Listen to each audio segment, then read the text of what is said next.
राम जय जय राम. सद्गुरू श्री ब्रह्मचैतन्य गोंदावलेकर महाराज यांची प्रवचने म्हणजे जणू वेदमंत्रच. श्री महाराजांनी प्रत्येक दिवसाच्या प्रवचनाबरोबर बोधवचनही सांगितले आहे.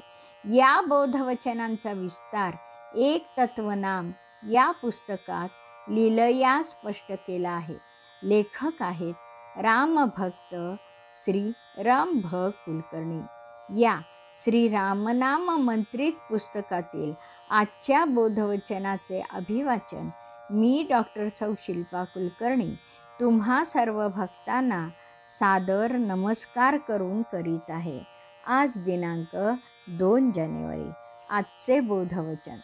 साध्या शब्दांचा सुद्धा आधार मोठा असतो, मग भगवंताच्या नामाचा आधार केवढा मोठा असेल. श्रीराम. शब्द शब्द आणि शब्द. घरी दारी बाजारी शाळेत ऑफिसात शब्द. गद्य पद्य नाटक साहित्य वर्तमानपत्र आकाशवाणी दूरदर्शन सभा संमेलन इत्यादी सर्वत्र शब्द. शब्दांनी त्रिलोक भरलेत. शब्द प्रेमाचे द्वेषाचे रागाचे भक्तीचे लोभाचे संतांचे पंडितांचे आणि भोंदूंचे. किती प्रकारचे शब्द. सगळे चाचीवीर आपापल्या परीने शब्दांचा वापर करतात. शब्द दुधारी शस्त्र आहे. त्याचा वापर विचारपूर्वक केला तर ते तारक अन्यथा मारक असतात.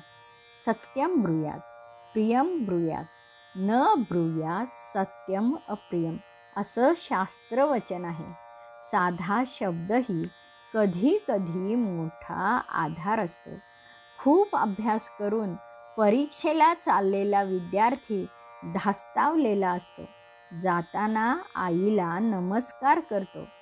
त्याच्या हातावर दही देताना आई शब्द उच्चारते, शांतपणे पेपर लिही, तुला यश मिळेल.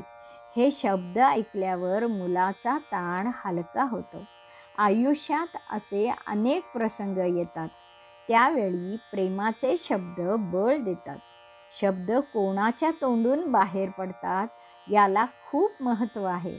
शब्द बोलणाऱ्याचे सारं सामर्थ्य त्याच्या शब्दात असतं. नामीच्या नामाचं सामर्थ्य त्याच्या कर्तृत्वात असतं. संपूर्ण रामायण राम या नामात आहे. हे सारंच महादेवानं कंठात धारण केलं आहे.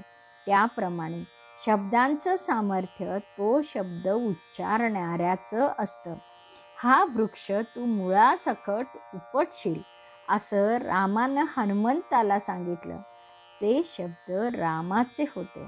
हे ऐकल्यावर मारुतीची शक्ती कार्यान्वित झाली. त्याचं सामर्थ्य जागं झालं. व्यक्तीच्या आचार विचार आणि उच्चारांची शुचिता उच्चारात येते. आचार विचार आणि उच्चारांची एकरूपता साधूंच्या मध्ये असते. चित्ते वाची क्रियायामच साधूनाम एकरूपता. त्यांच्या साध्या साध्या शब्दातही प्रचंड सामर्थ्य असते, पण त्यावर पूर्ण श्रद्धा हवी. दरोडेखोर महापापी वाल्याला नारद मुनींनी रामनाम दिलं आणि वाल्याचा महाकवी वाल्मिकी झाला. तीच गोष्ट ध्रुव बाळाची आणि प्रल्हादाची. साधू वचनावर पूर्ण विश्वास. ज्ञानदेवांचं पसायदान विश्वाची प्रार्थना झाली. विचार जेवढे विशाल तेवढं शब्द सामर्थ्य विशाल. शब्दांची शक्ती व्यक्तीवर नव्हे त्याच्या विचारांवर अवलंबून असते. रोजच्या व्यवहारात आईच्या प्रेमळ वचनाचा आधार वाटतो. रुग्णाला डॉक्टरांच्या शब्दाचा आधार वाटतो. प्रपंचात अनेक संकटात अशा अनेकांच्या साध्या शब्दांमुळे जीवन सुसह्य होते. पण भवसागर तरुण पैलपार नेणाऱ्या भगवंताच्या नामाचा अधिकार केवढा मोठा असेल. आणि हे भगवंताचं नाम सद्गुरू मुखातून आलं तर त्यापेक्षा अधिक असं या जीवनात काय आहे. श्रीराम समर्थ. जानकी जीवन स्मरण. जय जय राम.